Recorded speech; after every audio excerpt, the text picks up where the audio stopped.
সালামু আলাইকুম, আপনারা সবাই কেমন আছেন? আশা করি ভালো আছেন। আজকে 2-3 দিন যাবৎ প্রচুর পরিমাণ বৃষ্টি চলতেছে ঢাকায়।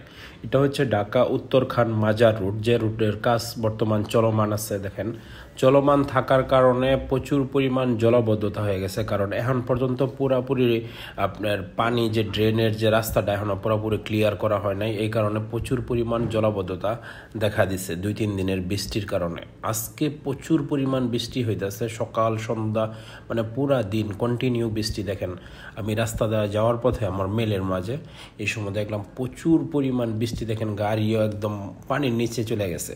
সামনে আরও অনেক কিছু আছে দেখার মতো, দেখতে পারবেন। এটা পুরাটাই মাজার রোডের যে অবস্থাটা খুবই বেহাল একটা দশা হয়ে গেছে বৃষ্টির কারণে।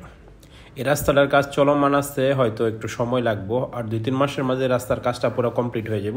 এই রাস্তার কাজটা কমপ্লিট হয়ে গেলে এই এলাকার মানুষের খুবই ভালো হবে, কারণ আগে যে রাস্তা ছিল এর চেয়ে আরও বড় হইতেছে রাস্তাটা, কিন্তু কাজ চলতেছে, একটু সময় লাগতেছে আর কি, ধীরে ধীরে কাজ হইতেছে আর কি, হয়ে যাবে। কিন্তু বৃষ্টির জন্য মানুষের চলাফেরা খুবই খারাপ, বেহাল দশা। আর জরুরি প্রয়োজন ছাড়া এখন বর্তমান কেউ আর বাহিরে বাড়াইতেছে না। একটু ছোট্ট একটা রাস্তা আছে যে কোনো রকম পায়ে হাঁটার মতো আর কি, এরকম রাস্তা, ওইটা দিয়ে মানুষের